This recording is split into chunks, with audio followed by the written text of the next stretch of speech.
Bulletin का आगाज करेंगे। डिफेंस फेस 2 में लेन देन के तनाज़े पर मुसल्लह शख्स ने गाड़ियों के ताजिर कमाल सिद्दीकी को कत्ल कर दिया और खुद को गोली मारकर जख्मी कर लिया। पुलिस हुकाम के मुताबिक दोनों पार्टनर्स में 1 करोड़ रुपए का तनाज़ा था। मज़ीद जान लेते हैं जावेद कायम खानी से, बताइएगा। बिल्कुल जी, उसी मुतासरा शोरूम के बाहर मौजूद हैं कमाल मोटर्स, जिसके मालिक जो है इस वाक़े के अंदर जहाँ बाग हुए शफ़ी और कमाल के दरमियान जो है वो पैसों का लेन देन था, पुलिस का ऐसा कहना है। जबकि ज़ख्मी मुलजिम ने भी अपना पुलिस को जब बयान दिया उसमें इस बात का एतराफ़ किया है कि बात तल्ख़ कलामी हो गई, बात करते हुए पैसे में ताख़ीर हुई कमाल साहब की जानिब से अदा करने में। इससे पहले भी लेन देन जो है कारोबार में रहा, इसलिए कि शफ़ी जो है वो भी इसी तरह का मोटर्स का कारोबार करते हैं, इससे मुंसलिक हैं। और इसी तरह कमाल साहब का भी जो है वो शोरूम और मोटर कार के जो है वो कारोबार से मुंसलिक थे। दोनों जो है वो इसी ऑफिस में बैठे हुए थे। जबकि शफ़ी का बेटा भी जो है मौजूद है, जो CCTV फुटेज सामने ये जो शख्स रोक रहा है मुलजिम को फायर करने पहले, फायर के बाद, वही शख्स जो है उसका बेटा है। बेटे ने अपने बाप को रोका, लेकिन बाप ने जो है बेटे के सामने जो है वो अपने आप को, मुलजिम शफ़ी ने जो है वो 2 फायर किए, जिससे वो खुद भी ज़ख्मी हुआ। और 2 फायर जो है वो जाते हुए जो एक आखिर में फायर दोबारा जो है वो कमाल को फायर किया, और जिसके बाइस जो है वो मौके पर ही जहाँ पर हो गए अस्पताल पहुँचाने की कोशिश की, लेकिन जहाँ पर ना हो सके पुलिस ने जाए वक़्त पहुँच कर जो है CCTV फुटेज और दीगर शवाहिद इकट्ठी किए। जबकि इलाका मकी या इनके साथ कारोबार करने वाले जो लोग हैं उनसे बातचीत किए तो कमाल साहब जो वो नहायत ही नेक और बहुत ही नरम मिजाज शख्स थे और दूसरों के साथ जो है वो सिला रहमी किया करते थे। इसी तरह का वाक़या जो है ये पहले नहीं देखने में आया यहाँ पर लेन देन के दौरान, इसलिए कि पहला अपनी नोयत का वाक़या कहा जाता है। यहाँ के जो मुकीम है ये कारोबार करते हैं कार के हवाले पर, लेन देन तो ज़रूर रहती है, लेकिन चंद रुपयों के लिए जो है वो किसी की जान ले लेना जो है वो नहीं है। पुलिस ने जो है ज़ख्मी का बयान लिया, अपने एतराफ़ी बयान के अंदर उसने नदामत ज़ाहिर की है, लेकिन पुलिस का कहना है कि जब तक मुलजिम जो है वो पूरी तरह से ज़ख्मी हालत से बेहतर नहीं हो सकता, अस्पताल से डिस्चार्ज नहीं हो सकता, उस तक जो है वो उसके बाद उसे अदालत पेश करके जो है रिमांड लिया जाएगा और मुकदमा दर्ज करके कानूनी कार्रवाई का आगाज़ कर रहे हैं। जी, कराची में फायरिंग के वाक़यात ना थम सके। नॉर्थ नाज़िमाबाद ब्लॉक जी में गोश्त की दुकान पर फायरिंग से दुकानदार इस्माइल बेग और खाकरोब अजमल जॉन जख्मी हो गए। 2 मोटरसाइकिलों पर सवार 3 अफराद ने अंधाधुंध फायरिंग की। मुसल्लह अफराद की फायरिंग करते हुए वीडियो भी सामने आई। जावेद कायम खानी की रिपोर्ट। शहर कायद में बेअमनी का राज, कहीं टारगेट फायरिंग, कहीं डकैतों की मनमानी। नॉर्थ नाज़िमाबाद में गोश्त की दुकान पर फायरिंग, दुकानदार इस्माइल बेग और खाकरोब अजमल जॉन जख्मी हो गए। जख्मी इस्माइल बेग का पुलिस को बयान में कहना था कि पापोश नगर के रिहायशी नासिर पठान से अदालत में केस ज़ेर समात है, जिसकी बिना पर नासिर पठान ने मुबैना तौर पर फायरिंग की। एनी शाहिदीन ने फायरिंग के वाक़े की फुटेजेस बना ली। वीडियो में 2 मोटरसाइकिलों पर सवार अफराद को फायरिंग करते हुए देखा जा सकता है। सर यो ना 2 मोटरसाइकिल पे सवार बंदे आए थे, उन्होंने आती फायरिंग करी इस्माइल भाई पे, और जंगू भाई ने भी, इस्माइल भाई ने डायरेक्ट फायरिंग करी है उन पे। तो ये वाक़या पेश आया, ये मैंने अपनी आंखों से देखा है। पुलिस के मुताबिक जख्मी इस्माइल का नासिर नामी शहरी से तनाज़ा चल रहा है, जिस पर इसने अदालत से रुजू भी कर रखा है। कैमरामैन जानशेर बलोच के साथ जावेद कायम खानी, सिटी 21। कराची में ट्रैफिक की रवानी की जाए किस तरह बेहतर, ट्रैफिक पुलिस हुकाम ने सर जोड़ लिए, अहम फैसले कर लिए। ट्रैफिक कवानीन की खिलाफ वर्जी पर चालान जरूर होगा। इस हवाले से ये रिपोर्ट। ट्रैफिक का बेहिंगम रश, शहर कायद की हर शाहरा की कहानी, ट्रैफिक पुलिस का अज़म, अब बेहतर होगी रवानी। कराची में ट्रैफिक के मसाइल पर अहम इजलास, ट्रैफिक पुलिस के आला अफसरान की इजलास में शिरकत। कराची की शाहराहों पर ट्रैफिक की रवानी यकीनी बनाने के लिए अहम फैसले कर लिए गए। ट्रैफिक कवानीन की खिलाफ वर्जी पर चालान जरूर होगा। DIG ट्रैफिक ने वाज़ेह अहकामात जारी कर दिए।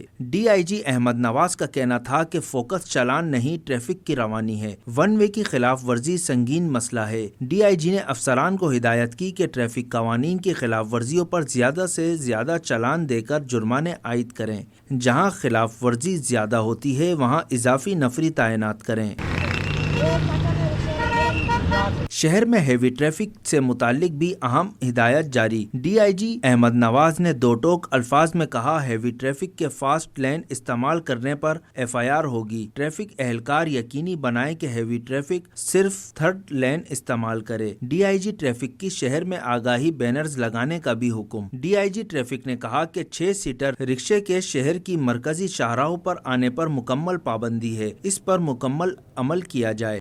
सिंध सरकार ने 14 सेक्रेटरी समेत दीगर अफसरान के तकर्रुर तबादले कर दिए, जिसके अलग अलग से नोटिफिकेशन जारी कर दिए गए। आज़ाद नोहड़ियों की रिपोर्ट। سندھ میں افسران کی اکھاڑ پچھاڑ کا عمل تیزی سے جاری. نوٹیفیکیشن کے مطابق تقرری کے منتظر 21 گریڈ کے افسر مصدق احمد خان سیکرٹری توانائی تعینات. سیکرٹری توانائی ڈاکٹر کاظم حسین جتوئی کا تبادلہ کر کے سیکرٹری محکمہ مویشی و ماہی گیری تعینات کر دیا گیا. سیکرٹری محکمہ مویشی و ماہی گیری ڈاکٹر حفیظ احمد سیال عہدے سے فارغ. محکمہ سروس جنرل میں رپورٹ کرنے کا حکم دے دیا گیا. ڈاکٹر حفیظ احمد سیال 4 جون 2024 کو ملازمت سے ریٹائر ہو جائیں گے. سیکرٹری جامعات و بورڈ نور احمد سمو کو عہدے سے ہٹا کر رپورٹ کرنے کا حکم دے دیا گیا. ممبر ریونیو بورڈ عباس بلوچ کا تبادلہ کر کے سیکرٹری محکمہ جامعات و بورڈ تعینات کر دیا گیا. Inspector general of registration revenue board Nasrullah Abbasi کو عہدے سے فارغ کر کے رپورٹ کرنے کا حکم دے دیا گیا. تقرری کے منتظر 19 گریڈ کے افسر Ghulam Qadir Khan Talpur inspector general registration و ریونیو بورڈ تعینات کر دیا گیا. Director Sindh education policy commission school تعلیم عنایت اللہ شیخ کا تبادلہ additional director teachers training institute Hyderabad تعینات کر دیا گیا. جبکہ additional director teachers training institute Hyderabad Abdul Majeed Bhurt کا تبادلہ کر کے additional director directorate of the curriculum assessment and research Jamshoro تعینات کر دیا گیا. آزاد نوڈیو سٹی 21. کل سے آدھے دن سٹی کورٹ میں ہڑتال رہے گی. لاہور میں وکلا پر پولیس تشدد کے خلاف وکلا نے بڑا اعلان کر دیا. آئی جی پنجاب کے تبادلے کا مطالبہ بھی کیا. جواد آصف کی رپورٹ. پہلے کسانوں پر ڈنڈے، اب وکلا پر تشدد. یہ جمہوری ملک ہے یا پولیس اسٹیٹ؟ لاہور میں وکلا پر پولیس تشدد کے خلاف کراچی بار بھی میدان میں سٹی کورٹ میں پریس کانفرنس کرتے ہوئے صدر عامر نواز وڑائش نے کہا کہ آئی جی پنجاب کا تبادلہ کیا جائے جبکہ ضلعی عدالتوں کی تقسیم کے نوٹیفیکیشن کو بھی واپس لیا جائے. آج سے جو لائحہ عمل لاہور بار ایسوسی ایشن کا ہوگا وہی لائحہ عمل کراچی بار ایسوسی ایشن کا ہوگا. اور جب تک وہ نوٹیفیکیشن واپس نہیں لیا جاتا ڈسپیوٹیڈ جس طریقے سے لاہور بار نے کال کی ہے کہ وہ ہاف ڈے اسٹرائک کریں گے، بالکل اسی طریقے سے کراچی بار ایسوسی ایشن بھی ہاف ڈے اسٹرائک کرے گا. بار کے جنرل سیکریٹری اختیار علی چنّا نے اعلان کیا کہ کل سے مطالبات منظور ہونے تک سٹی کورٹ میں آدھا دن عدالتی کارروائی کا بائیکاٹ کیا جائے گا. روزانہ کی بنیاد پر ہاف ڈے کورٹوں کا کام سسپینڈ رہے گا اور اس کے بعد پھر ہاف ڈے کے بعد مکمل اسٹرائک ہوگی، مکمل کورٹوں کا بائیکاٹ ہوگا. سٹی کورٹ میں آج وکلا کی جانب سے مکمل ہڑتال کی گئی. ججز اور وکلا کے علاوہ سائلین اور پولیس کو عدالت میں داخل ہونے نہیں دیا گیا. کیمرامین گلفام کے ساتھ محمد جواد آصف، سٹی 21. سندھ حکومت نے سانحہ 9 مئی کو خانہ جنگی اور ملک کو نفرتوں کی آگ میں دھکیلنے کی سازش قرار دے دیا. وزیر اعلیٰ سندھ سید مراد علی شاہ نے نام لیے بغیر کہا کہ ان کو ایسے ہی شخص کی تلاش تھی جو مل گیا اور 9 مئی کو اداروں پر حملہ کیا گیا. آزاد نہوڑیو کی رپورٹ. محکمہ اطلاع سندھ کی جانب سے مقامی ہوٹل میں پیغام امن کانفرنس کا انعقاد کیا گیا جس میں وزیر اعلیٰ سندھ سید مراد علی شاہ، سینئر صوبائی وزیر شرجیل انعام میمن، صوبائی وزراء، علمی، ادبی، سماجی شخصیات سمیت شہیدوں کے لواحقین نے شرکت کی. تقریب کا آغاز قومی ترانے تقریب سے خطاب کرتے ہوئے وزیر اعلیٰ سندھ سید مراد علی شاہ نے کہا کہ 9 مئی کو جو کچھ ہوا وہ ناقابل برداشت ہے. وہ تقسیم کرنے کی کہانی ہے، اس کے پیچھے نفرتوں کو بڑھانے کی کہانی ہے جو کہ شروعات کب ہوئی اس کا تو نہیں کہہ سکتے. میرا خیال ہے یہ پاکستان کے جو دشمن ہیں ان کو ہمیشہ سے تھی اور ان کو ایک شخص چاہیے تھا، ان کو کوئی ایسا میڈیم، ایک ایسا مین چاہیے تھا پاکستان کے اندر کہ وہ ہمیں تقسیم کریں، ہمارے اندر نفرتیں بڑھائیں. سینئر صوبائی وزیر شرجیل انعام میمن نے کہا کہ 9 مئی کو چند شرپسندوں نے دنیا بھر میں بدنام کیا. نوجوان نسل کو گمراہ کر کے سازش کے تحت فسادات کرائے گئے. یہ پہلا واقعہ نہیں تھا. آپ یہ ساری چیزیں جس طرح میں نے کہا یہ کڑی سے کڑی ان کو ملائیں کہ اس طریقے سے کڑی سے کڑی ملائی جائے گی. جب لاہور میں گرفتار کرنے کے لیے پولیس پہنچی تو کیا ہوا؟ پنجاب پولیس پر پیٹرول بم کے حملے کیے گئے. کون سی سیاسی جماعت آج دن تک پاکستان میں اس طریقے سے ایکٹ کرتی ہے؟ ہماری اپنی لیڈرشپ جو ہے وہ جیلوں میں گئی، ان کو گرفتار کیا گیا، ہم سب کو گرفتار کیا گیا. کب پیٹرول بموں سے حملے پولیس پہ کیے جاتے ہیں اور پیٹرول بموں سے حملے کر کے آپ کیا میسج دیتے ہو؟ یہ تو اللہ تعالیٰ نے بچایا کہ وہ پولیس والے کو بچ گئے، ورنہ ان کی شہادتیں بھی ہو سکتی. تو کون اس طرح کی حرکتیں کرتا ہے؟ صوبائی وزیر سعید غنی نے امتحانی مراکز میں نقل کے رجحان کو بھیانک قرار دیا. بولے آئندہ تعلیمی سال سے امتحانات میں نقل کو روکنے کے لیے مزید سختی کریں گے. بیشتر ارکان اسمبلی نے وعدہ کیا کہ نقل کے خلاف قانون سازی کرائی جائے گی. جی دیکھیں، امتحانات میں جو نقل کا مسئلہ ہے اس کی بھرمار لگی ہوئی ہے اور پورے صوبہ سندھ میں اس وقت نقل کا رجحان اتنا بڑھ گیا ہے کہ اس پر اسمبلی میں بھی بات نہیں ہوتی، حکومت سطح پر بھی بات نہیں ہوتی، وزراء بھی بات نہیں کرتے.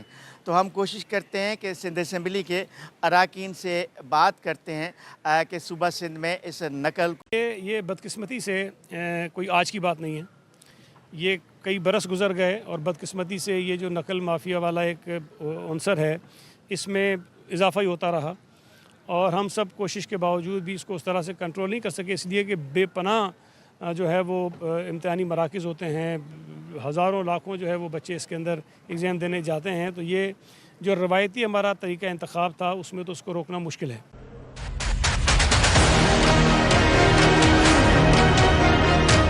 اس طرح ہمارے مستقبل کے معمار ہیں، ہمارے جو ہیں یہ بہت ہی اہم ہیں اور ان کی پڑھائی بھی بہت اہم ہے، اور نقل کرنے کا رجحان نہیں ہونا چاہیے، اس میں سختی برتنی چاہیے. جی بالکل، بہت بڑا ایشو ہے، اور ہمیں بھی چاہیے کہ جیسے دنیا میں ٹیکنالوجی کا استعمال کیا جا رہا ہے اس کا ہم استعمال کریں اس کی روک تھام کے لیے. اسمبلی میں بات ہونی چاہیے، اگر قانون سازی کی ضرورت ہے تو ایجوکیشن ڈپارٹمنٹ کو قانون سازی کے لیے سندھ اسمبلی کے دروازے کھلیں. میں تو پہلی بات تو یہ نقل کا رجحان اس کو ختم کرنا چاہیے. ایک فرد سے لے کے ایک ادارے تک جو بھی ایک چین بنی ہوئی ہے اس کو ختم کرنا چاہیے. اسپیشلی ہمارے جو والدین ہیں، پیرنٹ ہیں، اسٹوڈنٹ ہیں، اس کو بھی اس بات پہ توجہ دینی چاہیے، اس کو فوکس کرنی چاہیے. تو آج کے اس کمپٹیشن کے دور میں جو اسٹوڈنٹ میرٹ پہ ہوں گے، جو اپنی نالج کے بیس پہ کوالیفائی ہوں گے، تو ان کو آگے والے فیوچر میں بڑی ایک ہیلپ ملے گی. میں نے ارکان اسمبلی سے بات کی ہے، صوبائی وزراء سے بات کی ہے کہ آخر یہ جو امتحانات میں نقل کا مسئلہ ہے اس کا آخر حل کیا ہے. تو سب نے یہی کہا اس پر قانون سازی ہونی چاہیے. اب ہم منتظر ہیں کہ اس پہ قانون سازی کب ہوتی ہے. کیمرہ مین عثمان مصطفیٰ کے ساتھ عاجز جمالی، سندھ اسمبلی. کمشنر کراچی کی زیر صدارت 6 اجلاس، مگر نتیجہ صفر. اشیاء خورنوش کی قیمتوں میں کمی نہ آ سکی، نہ ہی عوام کو کوئی خاص ریلیف حاصل ہو سکا. اراکین صوبائی اسمبلی کا کہنا ہے کہ انتظامیہ کی ذمہ داری ہے کہ عوام کو ریلیف فراہم کرے، جبکہ انتظامیہ کے حوالے سے اسمبلی میں قانون سازی کی جاتی ہے. اراکین نے مزید کیا کہا، آئیے آپ کو سنواتے ہیں. انتظامیہ کو جو کہا گیا ہے کہ وہ قیمتوں میں کمی کرائیں اور لوگ عام پاکستانی جس مہنگائی میں گزر رہا ہے مزید لوگوں کو روکا جائے کہ وہ ان کو نہ لوٹیں، تو یہ سلسلہ شروع ہوا ہے اور آپ دیکھیں گے اس کا اچھا رزلٹ آئیں گے. جو اجلاس ہوا ہے اس میں ابھی تک ایکشن نہیں لیا گیا. صرف اجلاس میں وہاں پہ جو چیزیں نوٹ کروائی گئی ہیں اس پہ عمل درآمد جب شروع ہوگا تو انشاءاللہ آپ کو نظر آئے گا کہ اشیاء خوردونوش کی جو قیمت ہیں ان میں کمی نظر آئے گی. کل جو کمشنر صاحب کا اجلاس تھا بہت سے لوگوں نے شاید اس کا بائیکاٹ کیا. نہیں کرنا چاہیے تھا. کوئی حل کیا نکلے گا؟ پھر انتظامیہ اپنی کارروائی کرتی رہے گی، پھر آپ کہیں گے کہ جی ہمارے لوگوں کو نائب جرمانے کر دیے، پکڑ لیے. گورنمنٹ کا کام نہیں رکے گا، وہ چلے گا. تو بہتر یہ کہ ہم آئیں، بیٹھیں، اپنی بات کریں، اور بات کرنے سے ہی مسئلے کا حل نکلے گا. اگر کوئی بائیکاٹ کر کے پریشرائز کر کے کرنے کی کوشش کرے گا تو آئی ایم سوری. پرائسز کا بہت ایشو ہے یہاں پہ. کمشنر ریٹ کے پرائس سیٹ ہوتے ہیں اور اس کے بعد پھر باوجود بھی کچھ یہاں پہ عناصر ہیں جو پرائس ہائیک کرتے ہیں، وہاں پہ لوگوں کو بڑے اقدام میں بھیجتے ہیں. تو اس لیے یہ گورنمنٹ کی رسپانسبلٹی ہے کہ جو ریٹس طے ہوئے ہیں اس پہ وہی رہنا چاہیے. اشیاء خوردونوش کی بڑھتی ہوئی قیمتوں کو روکنے کے لیے اراکین اسمبلی کا یہی کہنا تھا کہ انتظامیہ اس پر کارروائی کر رہی ہے، لیکن اگر انتظامیہ کی کارروائی ناکافی ثابت ہوتی ہے تو اراکین اسمبلی اس پر قرارداد بھی پیش کرائیں گے اور ایوان کو صحیح طرح استعمال کریں گے. کیمرہ مین عثمان مصطفیٰ کے ساتھ طاہر ملک، کراچی. اہم خبر شامل کریں گے. گٹکا ماوا سپلائی کے لیے عورتوں کے استعمال کا انکشاف. ہب سے عورتوں کے ذریعے گٹکا ماوا اسمگل کرایا جاتا ہے. S S P Keamari captain retired Faizan Ali کے مطابق موجکو چیک پوسٹ پولیس نے کارروائی کرتے ہوئے لیڈی گٹکا سپلائر کو گرفتار کر کے 171 پڑیاں گٹکا ماوا برآمد کر لیا. جاوید قائم خانی ہمارے ساتھ موجود ہیں، اپڈیٹ کیجیے گا. جاوید اگر آپ ہمیں سن پا رہے ہیں اپڈیٹ کیجیے گا. بالکل جی، موجکو چوکی ہے جو کہ کراچی کے مضافات میں، اور ہب چوکی اور کراچی کی موجکو چوکی یعنی کہ سنگم میں یہ بارڈر ایریا ہے سندھ اور بلوچستان کا. یہاں سے ہی جو ہے وہ چالیاں بھی اسمگل کی جاتی ہے، لیکن اب نیا طریقہ इख्तियार किया, जिसका इंकशाफ सामने आया है। पुलिस का ये कहना है कि खवातीन को अब तैयार गुटखा मावा बलूचिस्तान हब में तैयार किया जाता है, उसके बाद कराची ले जाकर जो है वो फरोख्त किया जाता है मुख्तलिफ इलाकों के अंदर। तो खातून को जो गिरफ्तार किया उसके कब्जे से 171 पुड़ियाँ जो है जिनकी मालियत तकरीबन 20,000 रुपए के करीब बनती है, वो बरामद की गई है। रोजाना की बुनियाद पर खवातीन जो है वो तैयार गुटखा लेकर आती हैं और कराची में फरोख्त करने के बाद जो है वापस बलूचिस्तान हब चली जाती हैं। गिरफ्तार मुलजिमा सीमा के खिलाफ जो है मुकदमा दर्ज करके मजीद उससे तफ्तीश की जा रही है कि उनके गिरोह के अंदर मजीद कितनी खवातीन है, किसके लिए काम करती है और कराची कहाँ पर लाकर जो है माल डिलीवर किया जाता है और फरोख्ती के लिए सामान माल जो लिया जाता है वो हब में किससे और किस चेन से लिया जाता है। हब पुलिस के साथ मिलकर जो है वो कार्रवाई की जाएगी इस चेन को पकड़ने के लिए, ऐसा कहना है पुलिस हुकाम का। मजीद तफ्तीश की जा रही है मुलजिमा से। जी अच्छा जावेद, ये भी बताइएगा कि अमूमन हम ये देखते हैं कि ख़वातीन को जब गाड़ी में सवार देखा जाता है तो पुलिस अफसरान की जानिब से भी नरमी बरती जाती है चेकिंग के दौरान, तो अब ये मामला एक शरीफ फैमिलियों के लिए मुश्किल हो जाएगा क्योंकि फिर उनकी मजबूरी बन जाएगी हर गाड़ी को प्रॉपर चेक करना। बिल्कुल जी, कराची और हब के दरमियान में जो गाड़ियां चलती हैं, मुसाफिर गाड़ियां जो मिनी कोचेज हैं, उनमें अमूमन खवातीन का एक अलग से काउंटर होता है और डिस्टेंस एरिया है हब के अंदर भी और कराची का जो ये एरिया है जहाँ पर भी रोजाना की आमतौर पर लाखों अफराद जो है हब से आते हैं और बलूचिस्तान से और कराची जाते हैं बड़ी तादाद के अंदर, और खवातीन का शुमार भी उनमें ज्यादा होता है। यकीनी तौर पर खवातीन को जो है नमी बरती जाती है, उनसे इस तरह जामा तलाशी नहीं ली जाती कि खवातीन के पास ये मंशियात या कोई ऐसी चीज हो। खवातीन को सरसरी जो है वो देखा जाता है, लेकिन अब ये मरहला यकीनी तौर पर उन खवातीन के लिए मुश्किल है जो वर्किंग खवातीन है, हब जाती हैं या हब से वापस आ होती है या फैमिलीज के साथ जो सफर कर रहे होते हैं मर्दात, उनके लिए भी यकीनी तौर पर बहुत ही मुश्किल मरहला होगा। लेकिन पुलिस की जानिब से हिकमत अमली ये है कि गाड़ी को रोक कर जो है खवातीन सर्जन से जो है चेक कराया जाता है। जी बहुत शुक्रिया जावेद, आपने हमें अपडेट किया। मारूफ अदाकारा नाजिश जहांगीर की फिल्म पूमे की वेडिंग का प्रीमियर सज गया। नाजिश जहांगीर कहती हैं कि फिल्म पैसा वसूल है, फिल्म फुल एंटरटेनमेंट है। मजीद बताएंगे राहिल बेग। जिस वक्त हमारे साथ मौजूद हैं नाजिश जहांगीर, जिनकी फिल्म पोपे की वेडिंग सिनेमा घरों की जीनत बनने जा रही हैं। फिल्म की हीरोइन हमारे साथ मौजूद हैं। नाजिश, क्या कहेंगी लफंगे के बाद पोपे की वेडिंग, इस फिल्म को लेकर कितनी एक्साइटेड हैं? फिल्म सिनेमा घरों में रिलीज होने जा रही है, क्या कहेंगे फिल्म के एक्सपीरियंस के बारे में? एक्सपीरियंस तो ओवरऑल बहुत अच्छा रहा, एक्साइटेड येट नर्वस बोथ, क्योंकि जाहिर सी बात बड़े पर्दे पे गलती का ज़रा मार्जिन कम होता है, लेकिन प्लीज़ माफ़ कर दिया है कोई गलती हो जाए। हमने तो अपनी पूरी कोशिश की है, we tried hard to make people love, तो आई गेस। इस फिल्म के म्यूज़िक के हवाले से बताएगा, म्यूज़िक कैसा है और जो आपके अपने साथ म्यूज़िक आपको काफ़ी अच्छा बताएंगी। म्यूज़िक हमारी कोलैबोरेशन है, हमारे म्यूज़िक डायरेक्टर पाकिस्तान से अली मुस्तफ़ा है और इंडिया से राहुल लखनपाल, तो दोनों आपको काफ़ी अच्छा इंडियन टच भी नज़र आएगा। नाजिश, अपने फैंस के लिए कोई मैसेज देना चाहें इस फिल्म को लेकर? और ड्रामे भी आपके खासे मकबूल हैं, फिल्म भी आपकी कामयाबी की तरफ जाएगी, लफंगे भी आपकी लोगों ने पसंद की और सोशल मीडिया पे भी आपके जुमले वायरल हो जाते हैं, तो क्या कहेंगे ना? बस मैं अपने फैंस को, बाकी जो फैंस नहीं हैं उनको भी यही कहूँगी कि कल मूवी रिलीज़ हो रही है, डू वॉच इट। बहुत मज़े की लाइट हार्टेड कॉमेडी है, आप लोगों को मज़ा आएगा। अपने पूरे दिन की थकावट अगर आपने उतारनी है, सिनेमा घर में जाके पॉपकॉर्न लें और पोपे की वेडिंग देखेंगे, किससे उसकी वेडिंग है। मुझे पाकिस्तानी फिल्म को सपोर्ट करें, घर बैठे राय लगाने से बेहतर है कि सिनेमा में जाएँ, फिल्म को देखें और पाकिस्तानी सिनेमा इसी तरह से सपोर्ट होगा। अदाकार मेहनत कर रहे हैं। नाजिश अपनी इस फिल्म को लेकर खासी पुरुमीद हैं और उनका मानना है कि व्यूवर्स जब सिनेमा से निकलेंगे तो हंसते हंसाते हुए पैसा वसूल करके जाएंगे। जी।